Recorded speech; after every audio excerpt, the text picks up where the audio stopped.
is it possible to induce or persuade a person who is inherently noble and generous to perform a crime as heinous as murder?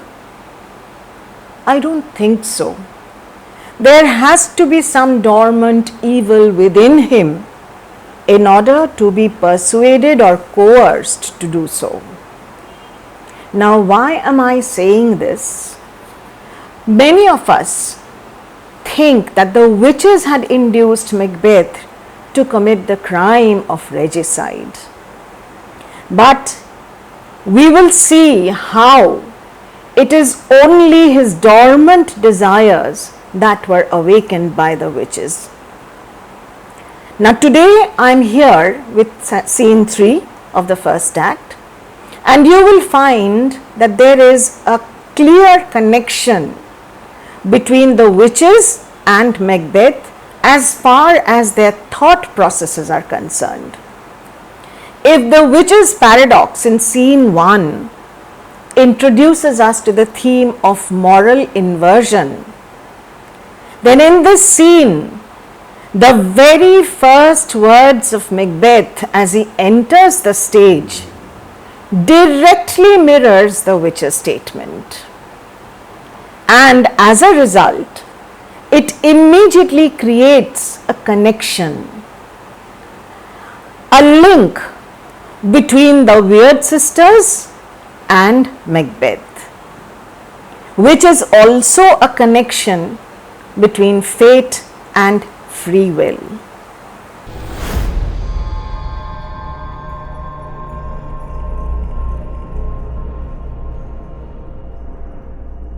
Good morning, everyone.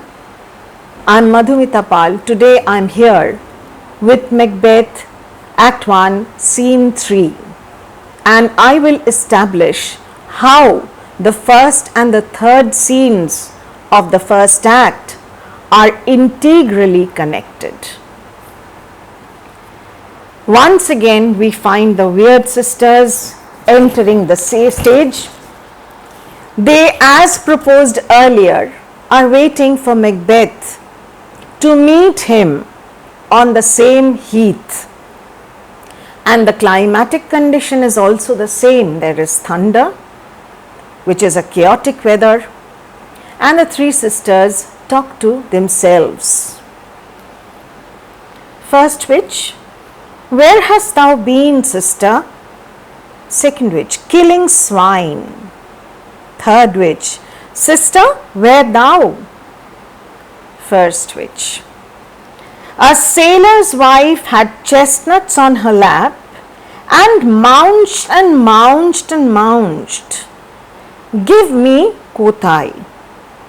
Aroint thee, witch, the rump-fed Ronian cries. Now what are the witches talking about? What they have been doing in the interim period when Macbeth was busy fighting the war in the battlefield. They have been up to obnoxious jobs, obnoxious work which is associated with witchcraft. When asked, the first witch says that she met a sailor's wife. She was munching chestnuts, keeping it on her lap. Now here I would ask you to note how the witches always talk in multiples of 3, 3 being an occult number. She says, a sailor's wife had chestnuts in her lap and mounced and mounced and mounced. Give me, quoth I. Aroint thee, witch, the rump-fed Ronian cries. The witch was terribly offended by the way the sailor's wife drove her away, asking her to leave at once, and she calls her, the sailor's wife, a fat-bottomed fallen woman, a rump-fed Ronian.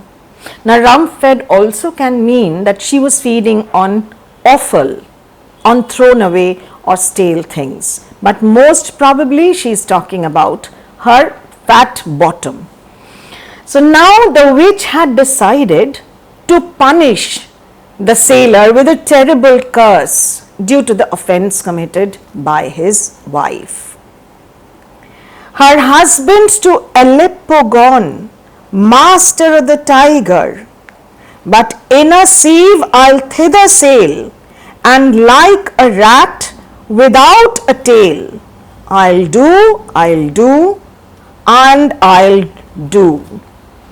So she proposes that she would go to that same ship which was being navigated by her husband. The name of the ship was Tiger, and he had headed towards Aleppo. And how would she go there? In a sieve. She would sail there in a sieve. Now we know it is not possible for a sieve to float on water because it has multiple holes in it. But since she is a witch, it is possible for her to do anything. So she is going to sail in a sieve, and the form that she will take is that of a rat without a tail. Here let me tell you a very interesting fact, that witches had the power of changing their forms at their own wish. But as an animal normally has a tail, but a human body does not have one, so the witches could change their 4 limbs into 4 paws, but the tail would be missing.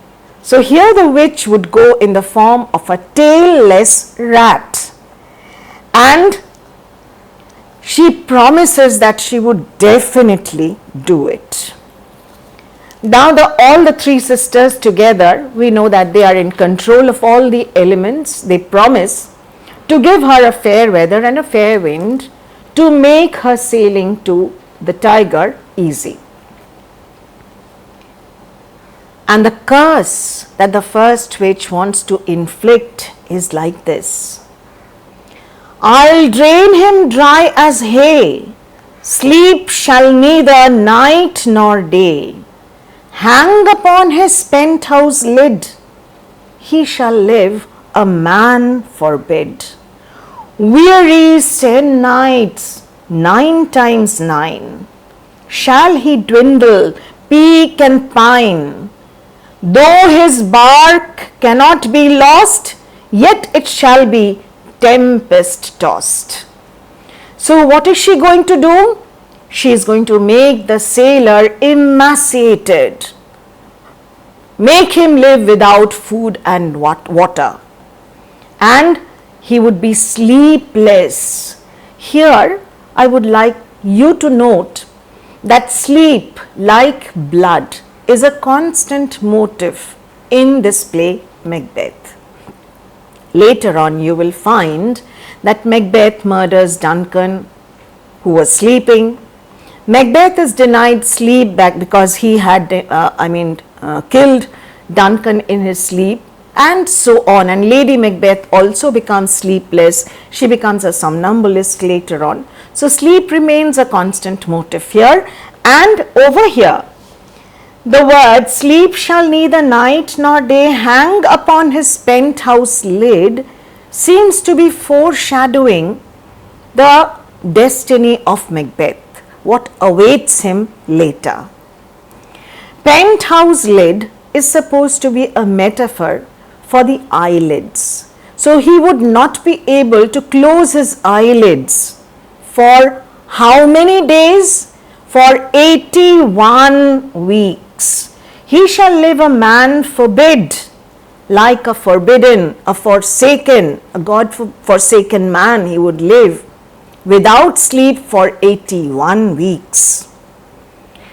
Shall he dwindle, peak and pine, though his bark cannot be lost, yet it shall be tempest tossed. So weary 10 nights, 9 times 9, once again multiples of 3, 9 nines are 81, and this sailor would become thin, he would be hungry, and he would be emaciated and sleepless. But his boat, his ship would not be lost, though it would be tossed by tempests. Now here, this foreshadows the destiny of Macbeth. We all know that sometime later in the play, he is going to become the captain of the ship of Scotland. And when he becomes the king, he will have a lot of conflicts, a lot of disturbances in his kingdom. His kingdom will not be lost altogether, but his reign would be disturbed by several kinds of rebellions, several kinds of conflicts. So these lines of the first witch ironically foreshadows Macbeth's destiny. Now the witches talk among themselves, and after this they hear the sound of a fanfare of drums beating, and they realize that Macbeth and Banquo were on their way towards the heath. Again, that same barren place.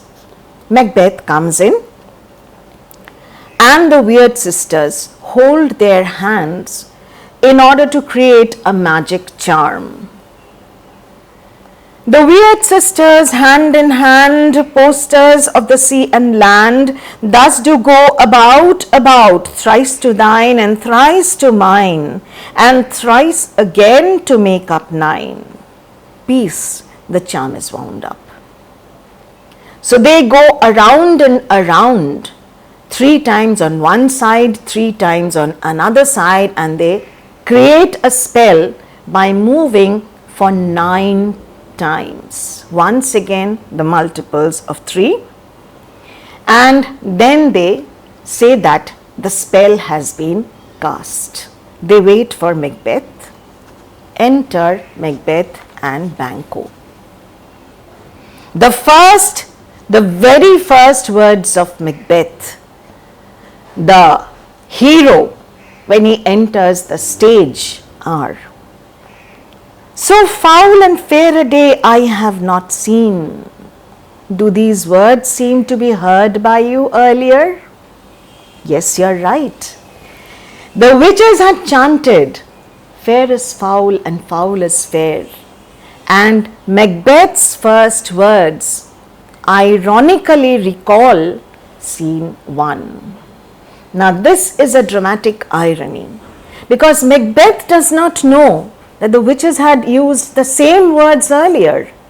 It is we, the readers or the audience, who know about it. This is a piece of dramatic irony. Now let me tell you what is dramatic irony. Dramatic irony is a device, a dramatic device, a literary device that was used in ancient Greek dramas.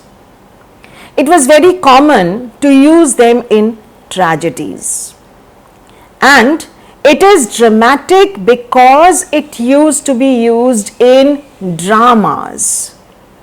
Okay? Now, what is the purpose of a dramatic irony? It is used to highlight the difference between a character's understanding of the implications of certain words spoken by him, or maybe a given situation, while the readers or the audience have full knowledge of it. Now let me simplify it for you a little.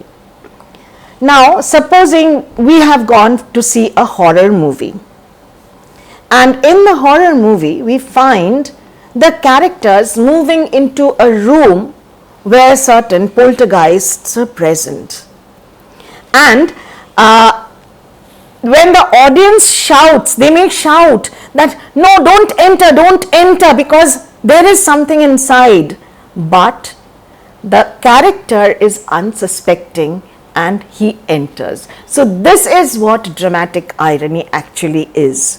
We, the audience, understand the meaning and implication, but the person who speaks it or the person present on stage does not. So this Speech by Macbeth is a dramatic irony, and it also establishes a direct connection between the witches and Macbeth, making us wonder why Macbeth also uses the same riddling paradoxical words of the witches.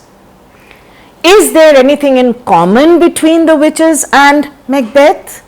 Let us wait and see. So, after this, they talk among themselves, and then it is Banquo who first spots the witches, and he says, "What are these, so withered and so wild in their attire, that look not like the inhabitants of the earth, and yet are on it?" The appearance of the witches are ambiguous. It is bizarre, and Banquo says that they appear to be unearthly, something that does not belong to this earth, but they are very much on earth. And yet they are on it. Live you, or are you aught that man may question? And he asks them, are you living things? Now Shakespeare's words are a little different from what we speak today, because we know the time when he wrote, this was the kind of language that was prevalent. So initially there is a kind of problem that we face while reading Shakespeare, but if we delve deep, if we try to analyze, if we go deep into the speeches, it becomes clear, it becomes easy and comprehensible. So he asks, are you alive, or are you aught that man may question aught, anything? Are you alive, or are you something that is beyond our understanding, that makes a man put up the question whether these are living creatures or not? You seem to understand me. And the very next moment, Banquo says that from your actions it is apparent that you understand my words. By each at once her choppy finger laying upon her skinny lips, you should be women, and yet your beards forbid me to interpret that you are so. So what does Banquo say? That as he was talking to the witches put their cracked fingers on their lips and asks him to be silent. They hush him. But Banquo asks them that you seem to be women, you appear to be women, but the beard on your face prevents me, forbids me to comprehend you as the same. The witches are actually foul anomalies of nature. They are unnatural. They are agents of the supernatural. Later on, you will find Macbeth also saying, they seem to be corporal, but they vanish like bubbles on the earth. Now after this, the witches address Macbeth. 3 of them make 3 addresses and greetings. All hail Macbeth, hail to thee Thane of Glamis. Now Glamis is not Glamis, it is pronounced as Glamis. So the witches greet Macbeth as the Lord of Glamis. The second witch, all hail Macbeth, hail to thee Thane of Cawdor. Here let us stop. Now in the previous scene, if you have heard me, if you have gone through the previous video where I have discussed Act 1, Scene 1s and scenes 1 and 2, you will know that in the second scene, Duncan had already decided to confer upon Macbeth the thainship of Cawdor. But Macbeth was still unaware of that reality. Now, when the witches address him as the Thane of Cawdor, is it possible that they had some information earlier about the king's decision? We do not know. But the third prophecy that they make is the most important one. The third, which says, "All hail Macbeth, that shalt be king hereafter." So besides being the Thane of Glamis and the Thane of Cawdor, Macbeth was destined to be the king of Scotland. Look at the prophecies.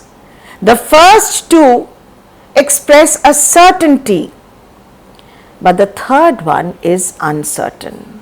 Macbeth is already the Thane of Glamis, inheriting the throne from his father. Macbeth has already been invested with the Thane of Cawdor. So these two prophecies, if they are prophecies at all, they pose a certainty, while the third one is uncertain.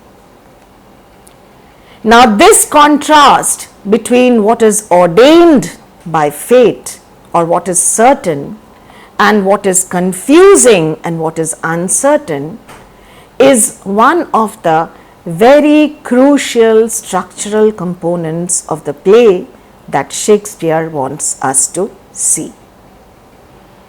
Hearing the witches' prophecies, Macbeth is stricken with fear. And Banquo notices the fear in Macbeth and he asks, "Good sir, why do you start and seem to fear things that do sound so fair? Why are you afraid? Why do you look afraid of something that is so good, some good predictions, fair sounding prophecies that have been made for you? In the name of truth, are ye fantastical, or that indeed which outwardly ye show?" Now this comment is indicated towards the witches. Banquo wants to know whether these three creatures, the weird sisters, were real or whether they were something that was fantastical or imaginary. Which outwardly ye show. Are you truly what you appear to be like?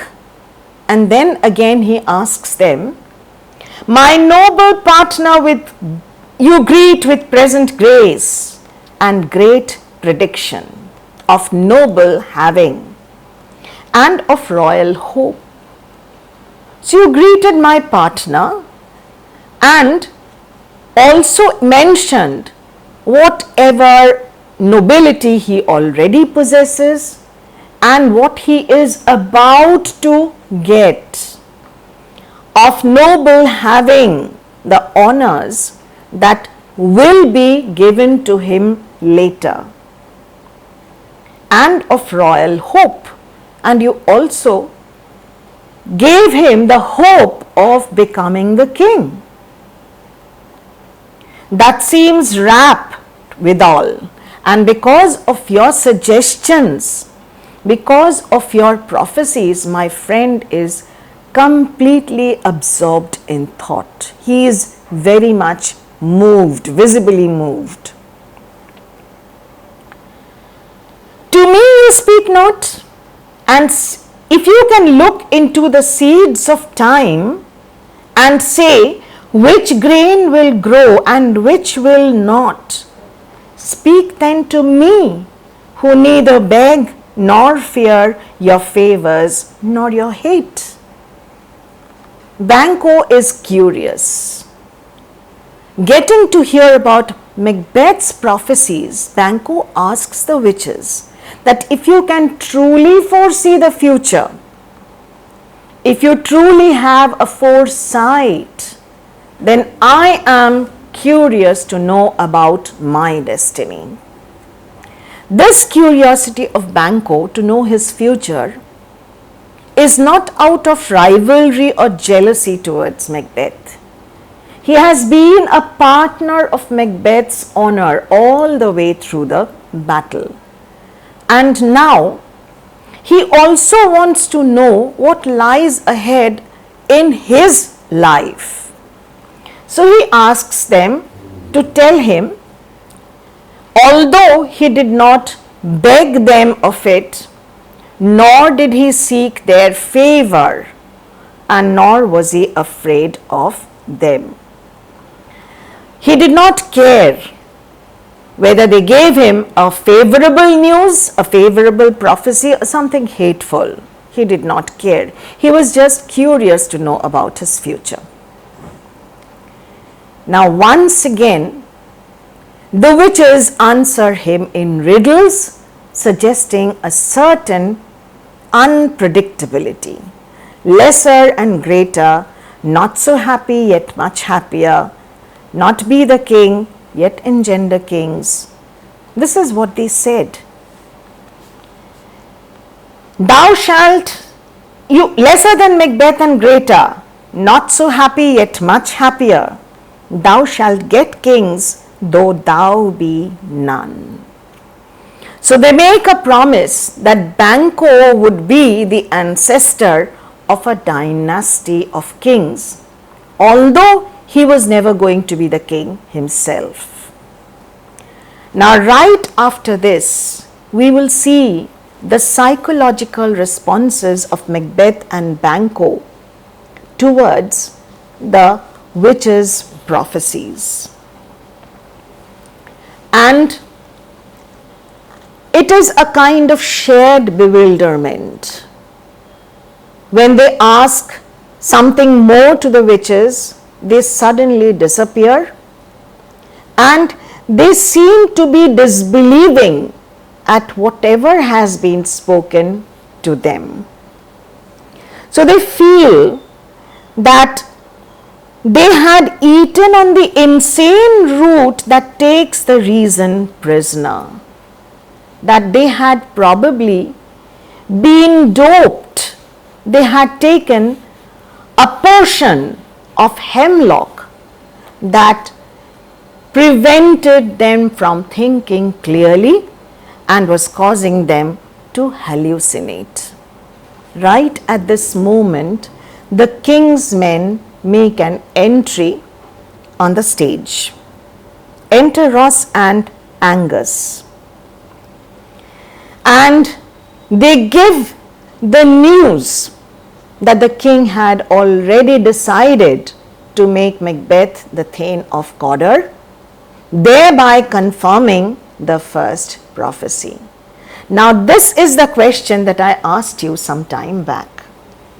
Can it be called a prophecy at all? We know that it had been ascertained earlier. Is it possible then that the witches got some information about it, or was it truly their prescience? Was it truly that they could foresee the future? Whatever it is, although Macbeth considers it to be a prophecy, it definitely was not one. It was a certainty of his being invested with the thaneship of Cawdor. Now, at this juncture, Macbeth and Banquo are both bewildered, and Banquo is aware of the possibility that it could be the work of evil powers. On hearing Ross's words, Banquo immediately utters, "What? Can the devil speak true?" So he is aware of the possibility that it could be the work of evil powers, of dark forces. And Macbeth immediately asks him Why do you dress me in borrowed robes? A metaphor for clothes. Once again, the metaphor of garments is supposed to be a constant motive, a constant image that is drawn in this entire play. So Macbeth asks Ross that the Thane of Cawdor is very much alive. So why are you addressing me with a title that belongs to someone else, belongs to somebody else? And after that, Angus confirms that no, that the Thane of Cawdor, because of his treachery, had been put under the heavy punishment of execution, and Duncan had decided to make Macbeth the Thane of Cawdor, the next Thane of Cawdor. Now here Macbeth starts talking in asides and soliloquies. Duncan thinks that these predictions could be work of the devils or the wicked powers or the instruments of darkness, while on the contrary, Macbeth debates in his mind. He doubts, he weighs and he questions. Look what he says. Glamis and Thane of Cawdor, the greatest is behind. Do you not hope your children shall be kings, when those that gave the Thane of Cawdor to me promised no less to them? Now Macbeth believes in the words of the witches, and after expressing his gratitude to Ross and Angus, he asks Banquo that don't you also hope that your children are going to be the kings, because one of the prophecies made by the witches has turned true in my case.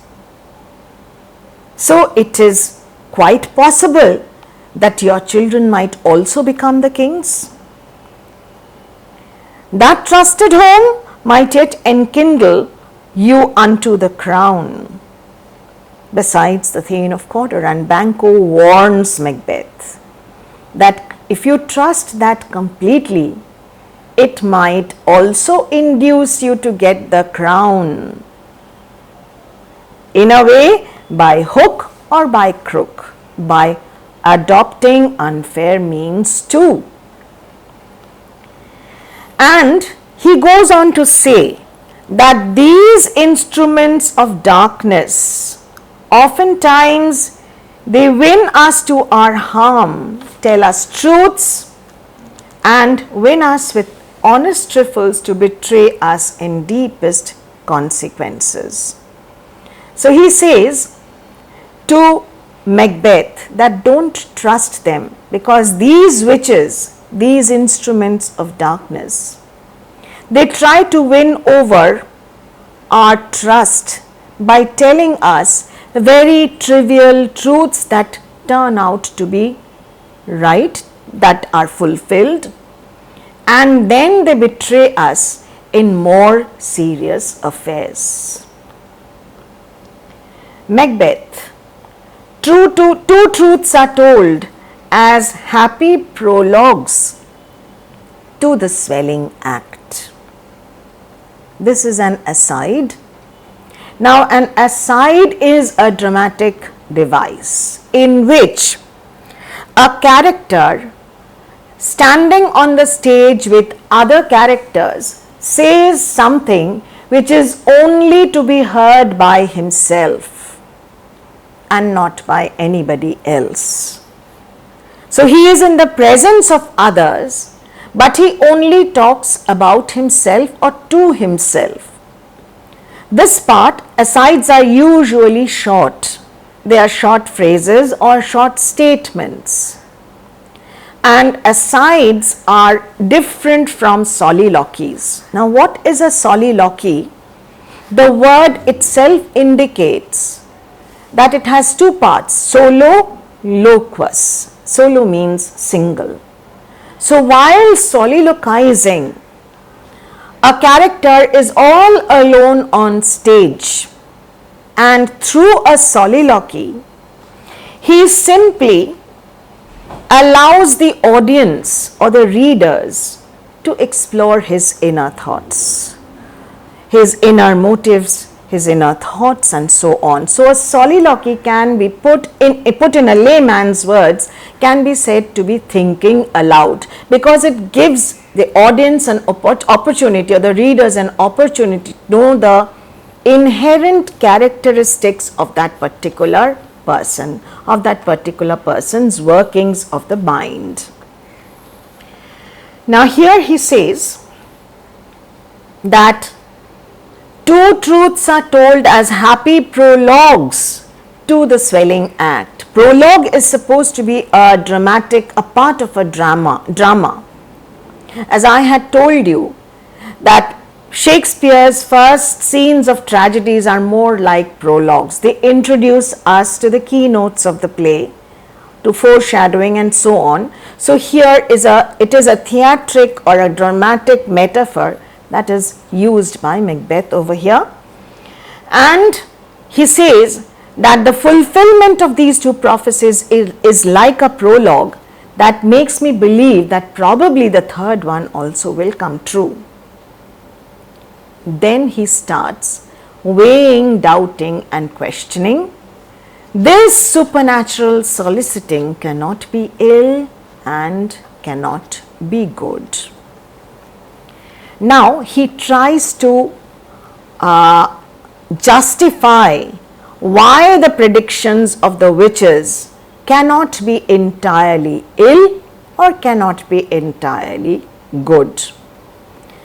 Now the fulfillment of the witches' predictions is considered to be a kind of guarantee for Macbeth that the most tempting and exalted prediction of royalty will come true. So this cannot be completely ill, because otherwise it would not have vouched or tempted Macbeth that he would, or rather it would, the third prediction would come true. But at the same time, Macbeth is not convinced that this incitement of the witches was entirely good or beneficial, because it has given rise to such evil ideas in his mind that causes his hair to stand and make his heart throb unnaturally. See what he says. This supernatural soliciting cannot be ill, cannot be good. If ill, why hath it given me earnest of success, commencing in a truth? Why did it give me a guarantee of success? By starting with a fulfillment. I am Thane of Cawdor. If good, why do I yield to that suggestion whose horrid image doth unfix my hair and make my seated heart knock at my ribs against the use of nature?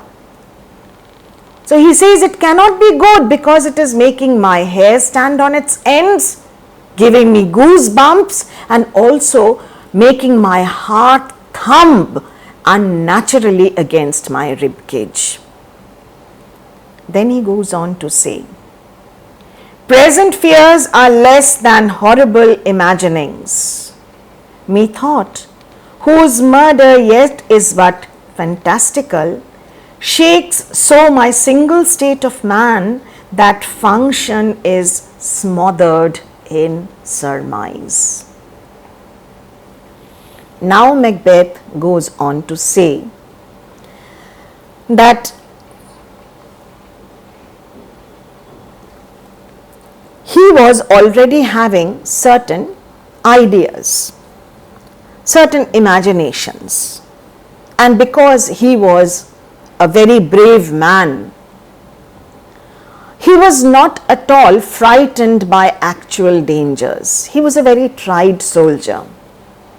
So actual dangers did not frighten him, but the horrifying fancies of committing a murder unnerved him so much that his normal capacity or ability or power of action was crippled and completely lost in speculation. His reason was completely captivated by his imagination. What does he talk about? My thought, whose murder yet is but fantastical.